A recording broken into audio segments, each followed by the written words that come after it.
Hello friends, ओम श्री गणेशाय नमः। ओम नमः शिवाय। आप सभी का स्वागत है आपके अपने यूट्यूब चैनल पर। फ्रेंड्स, आज हम आपको इस वीडियो में बताने जा रहे हैं हरतालिका तीज व्रत के नियम, व्रत का पारण कैसे करें, हरतालिका तीज व्रत की संपूर्ण पूजा विधि, व्रत कथा, महत्व और हरतालिका तीज की शुभ मुहूर्त के बारे में। फ्रेंड्स, वीडियो शुरू करने से पहले आपसे रिक्वेस्ट है, अगर आप हमारे चैनल पर नए हैं और आपने अभी तक चैनल को सब्सक्राइब नहीं किया है तो प्लीज सब्सक्राइब कीजिएगा चैनल को, साथ ही प्रेस कीजिएगा बेल आइकन को, जिससे नए वीडियो से रिलेटेड नोटिफिकेशन आपको तुरंत प्राप्त हो सके। और वीडियो पसंद आने पर वीडियो को लाइक और शेयर जरूर कीजिएगा ताकि सभी भक्तों को इस वीडियो का लाभ प्राप्त हो सके। और कमेंट बॉक्स में ओम नमः शिवाय जरूर लिखिएगा। हरतालिका तीज व्रत हिंदू धर्म में मनाया जाने वाला एक प्रमुख व्रत है। भाद्रपद मास की शुक्ल पक्ष की तृतीय तिथि को हरतालिका तीज मनाई जाती है। मान्यता है कि भाद्रपद मास की शुक्ल पक्ष की तृतीया को हस्त नक्षत्र में भगवान शिव और माता पार्वती के पूजन का विशेष महत्व होता है।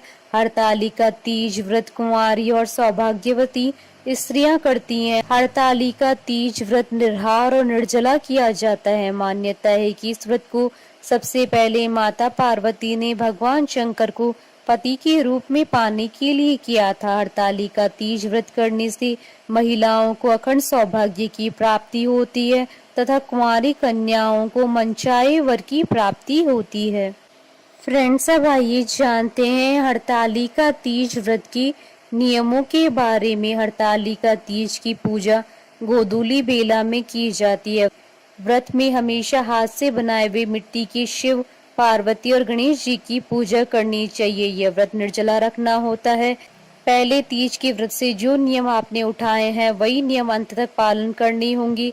तीज का व्रत एक बार रखने के बाद इसे हर साल रखना होता है। यदि आप बीमार हैं या किसी कारणवश व्रत आगे नहीं रख सकते हैं तो इस व्रत का विधिवत उद्यापन करें या व्रत अपनी सास देवरानी को दे दें। व्रत के दौरान फल जल कुछ भी ग्रहण नहीं करना होता है। 24 घंटे का यह व्रत हर साल ऐसे ही पालन करना होगा। व्रत का संकल्प लेकर पूजा प्रारंभ करनी चाहिए। व्रत के दिन 16 श्रृंगार करने जरूरी होते हैं।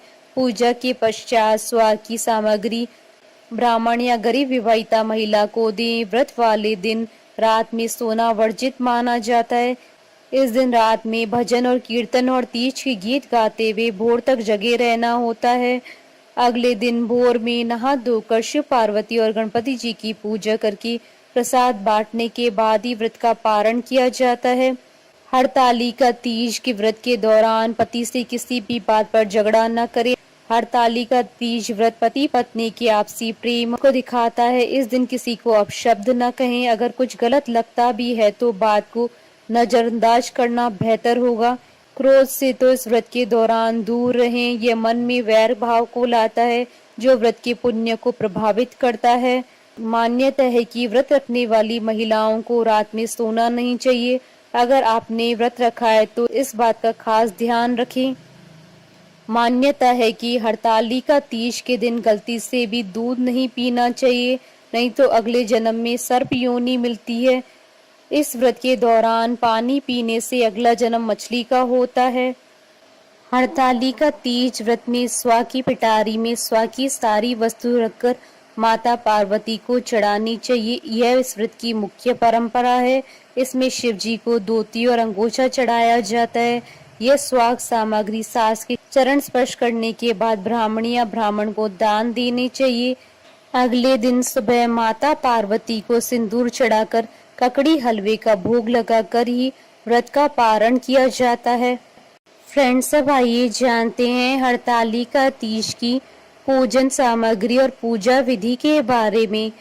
पूजन सामग्री में गीली काली मिट्टी या बालू, रेत, बेलपत्र, शमी पत्र, केले का पत्ता, धतूरे का फल एवं फूल, आंकड़े का फूल, मंजीरी, जनेऊ, नाड़ा, वस्त्र, सभी प्रकार के फल एवं फूल, पत्ते, श्रीफल, तुलसी, कलश, अबीर, चंदन, घी, तेल, कपूर, कुमकुम, दीपक, फुलहरा अर्थात प्राकृतिक फूलों से सजा हुआ।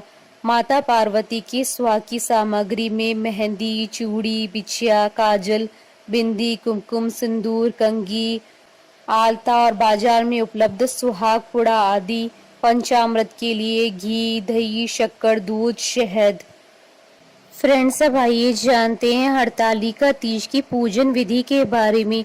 हरतालिका तीज की पूजा प्रदोष काल में की जाती है। सूर्यास्त के बाद की मुहूर्त को प्रदोष काल कहा जाता है, यानी यह दिन और रात के मिलन का समय होता है।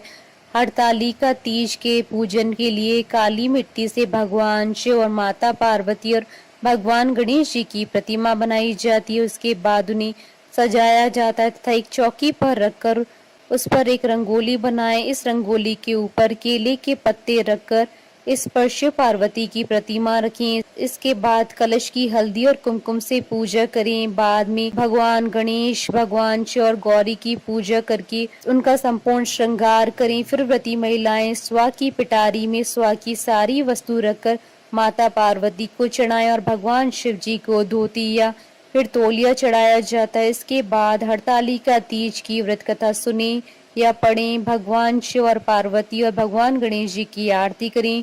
पूजा के बाद भगवान की परिक्रमा करें।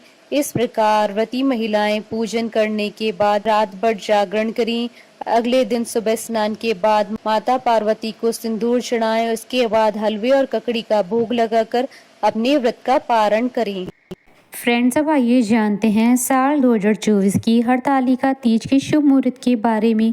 हिंदू पंचांग के अनुसार साल 2024 में हरतालिका तीज का व्रत 6 सितंबर 2024 शुक्रवार के दिन है। भाद्रपद शुक्ल तृतीय तिथि प्रारंभ होगी 5 सितंबर 2024 को दोपहर 12:21 पर और भाद्रपद शुक्ल तृतीय तिथि का समापन होगा 6 सितंबर 2024 को दोपहर 3:01 पर। ऐसे में हरतालिका तीज का व्रत 6 सितंबर को रखा जाएगा और इस दिन व्रत रखकर भगवान शिव और माता पार्वती जी की पूजा होगी। इस साल की हरतालिका तीज पर 3 शुभ योगों का निर्माण होगा। इस दिन रवि योग, शुक्ल योग और ब्रह्म योग बनेंगे। तीज वाले दिन रवि योग सुबह 9:25 से शुरू होगा और अगले दिन 7 सितंबर 2024 को सुबह 6:02 तक रहेगा। इसके अलावा इस दिन शुक्ल योग सुबह से रात 10:15 तक रहेगा। उसके बाद से ब्रह्म योग शुरू हो जाएगा। व्रत के दिन हस्त नक्षत्र 9:25 तक रहेगा। उसके बाद चित्रा नक्षत्र प्रारंभ हो जाएगा। 6 सितंबर को हरतालिका तीज की पूजा के लिए शुभ मुहूर्त रहेगा सुबह 6:02 से सुबह 8:33 तक। यह मुहूर्त उन भक्तजनों के लिए है जो दिन में पूजा करते हैं। वैसे तो हरतालिका तीज की पूजा शाम के समय करते हैं। हरतालिका पूजा के लिए प्रदोष काल पूजन का समय रहेगा शाम 6:36 के बाद। प्रदोष काल में होने वाली पूजा रवि योग में होगी। हरतालिका तीज के दिन ब्रह्म मुहूर्त सुबह 4:30 बजे से प्रारंभ होकर 5:16 तक रहेगा। अभिजीत मुहूर्त सुबह 11:54 से दोपहर 12:44 तक रहेगा। हरतालिका तीज की पौराणिक व्रत कथा। एक बार भगवान शिव जी ने पार्वती जी को उनकी पूर्व जन्म का स्मरण कराने के उद्देश्य से इस व्रत के महात्म्य की कथा कही थी। श्री भोले शंकर बोले, हे गौरी, पर्वतराज हिमालय पर स्थित गंगा के तट पर तुमने अपनी बाल्यावस्था में 12 वर्षों तक अधोमुखी होकर घोर तप किया था। इतनी अवधि में तुमने अन्न न खाकर पेड़ों के सूखे पत्ते चबाकर व्यतीत किए। माघ की विकराल शीतलता में तुमने निरंतर जल में प्रवेश करके तप किया। वैशाख की जला देने वाली गर्मी में तुमने पंचाग्नि से शरीर को तपाया। श्रावण की मूसलाधार वर्षा में खुले आसमान के नीचे बिना अन्न जल ग्रहण किए समय व्यतीत किया। तुम्हारे पिता तुम्हारी कष्ट साध्य तपस्या को देखकर बड़े दुखी होते थे, उन्हें बड़ा कलेश होता था। तब एक दिन तुम्हारी तपस्या तथा पिता के कलेश को देखकर नारद जी तुम्हारे घर पधारे। तुम्हारे पिता ने हृदय से अतिथि सत्कार करके उनके आने का कारण पूछा। नारद जी ने कहा, गिरिराज, मैं भगवान विष्णु के भेजने पर यहाँ उपस्थित हुआ हूँ। आपकी कन्या ने बड़ा कठोर तप किया है, इससे प्रसन्न होकर वे आपकी सुपुत्री से विवाह करना चाहते हैं। संदर्भ में आपकी राय जानना चाहता हूँ। नारद जी की बात सुनकर गिरिराज गदगद हो उठे। उनके तो जैसे सारे कलेश ही दूर हो गए। प्रसन्नचित होकर वे बोले, श्रीमान, यदि स्वयं विष्णु मेरी कन्या का वरण करना चाहते हैं तो भला मुझे क्या आपत्ति हो सकती है। वे तो साक्षात ब्रह्म है। हे महर्षि, यह तो हर पिता की इच्छा होती है कि उसकी पुत्री सुख संपदा से युक्त पति के घर की लक्ष्मी बने। पिता की सार्थकता इसी में है कि पति के घर जाकर उसकी पुत्री पिता के घर से अधिक सुखी रहे। तुम्हारे पिता की स्वीकृति पाकर नारद जी विष्णु जी के पास गए और उनसे तुम्हारे ब्याह के निश्चित होने का समाचार सुनाया। मगर इस विवाह के संबंध की बात जब तुम्हारे कान में पड़ी तो तुम्हारे दुख का ठिकाना ना रहा। तुम्हारी एक सखी ने तुम्हारी इस मानसिक दशा को समझ लिया और उसने तुमसे उस विक्षिप्तता का कारण जानना चाहा। तब तुमने बताया, मैंने सच्चे हृदय से भगवान शिव शंकर का वरण किया है, किंतु मेरे पिता ने मेरा विवाह विष्णु जी के साथ निश्चित कर दिया है। मैं विचित्र धर्म संकट में हूँ, अब क्या करूँ। प्राण छोड़ देने के अतिरिक्त अब कोई भी उपाय शेष नहीं बचा है। तुम्हारी सखी बड़ी ही समझदार और सूझबूझ वाली थी। उसने कहा, सखी, प्राण त्यागने का इसमें कारण ही क्या है। संकट के मौके पर धैर्य से काम लेना चाहिए। नारी के जीवन की सार्थकता इसी में है कि पति रूप में हृदय से जिसे एक बार स्वीकार कर लिया, जीवन पर्यंत उसे ही निर्वाह करे। सच्ची आस्था और एक निष्ठा के समक्ष तो ईश्वर को भी समर्पण करना पड़ता है। मैं तुम्हें घनघोर जंगल में ले चलती हूँ, जो साधना स्थली भी हो और जहाँ तुम्हारे पिता तुम्हें खोज भी ना पाए। वहां तुम साधना में लीन हो जाना। मुझे विश्वास है कि ईश्वर अवश्य ही तुम्हारी सहायता करेंगी। तुमने ऐसा ही किया। तुम्हारे पिता तुम्हें घर न पाकर बड़े दुखी तथा चिंतित हुए। वे सोचने लगे कि तुम जाने कहाँ चली गई। मैं विष्णु जी से उसका विवाह करने का प्रण कर चुका हूँ। यदि भगवान विष्णु बारात लेकर आ गए और कन्या घर पर न हुई तो बड़ा अपमान होगा। मैं तो कहीं मुंह दिखाने के योग्य भी नहीं रहूंगा। यही सब सोचकर गिरिराज ने जोर शोर से तुम्हारी खोज शुरू करवा दी। इधर तुम्हारी खोज होती रही और उधर तुम अपनी सखी के साथ नदी के तट पर एक गुफा में मेरी आराधना में लीन थी। भाद्रपद शुक्ल तृतीया को हस्त नक्षत्र था। उस दिन तुमने रेत के शिवलिंग का निर्माण करके व्रत किया। रात भर मेरी स्तुति के गीत गाकर जागी। तुम्हारी इस कष्ट साध्य तपस्या के प्रभाव से मेरा आसन डोलने लगा। मेरी समाधि टूट गई। मैं तुरंत तुम्हारे समक्ष जा पहुंचा और तुम्हारी तपस्या से प्रसन्न होकर तुमसे वर मांगने के लिए कहा।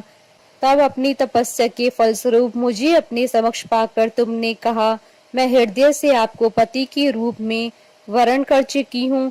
यदि आप सचमुच मेरी तपस्या से प्रसन्न होकर आप यहाँ पधारे हैं तो मुझे अपनी अर्धांगिनी के रूप में स्वीकार कर लीजिए।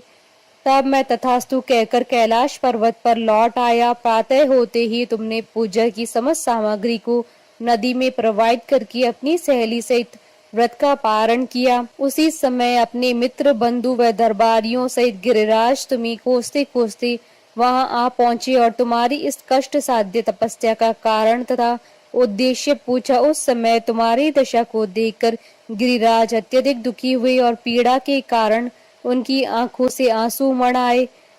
तुमने उनके आंसू पोंछते हुए विनम्र स्वर में कहा, पिताजी, मैंने अपने जीवन का अधिकांश समय कठोर तपस्या में बिताया है। मेरी इस तपस्या का उद्देश्य केवल यही था कि महादेव को पति के रूप में पाना चाहती थी। आज मैं अपनी तपस्या की कसौटी पर खरी उतर चुकी हूँ।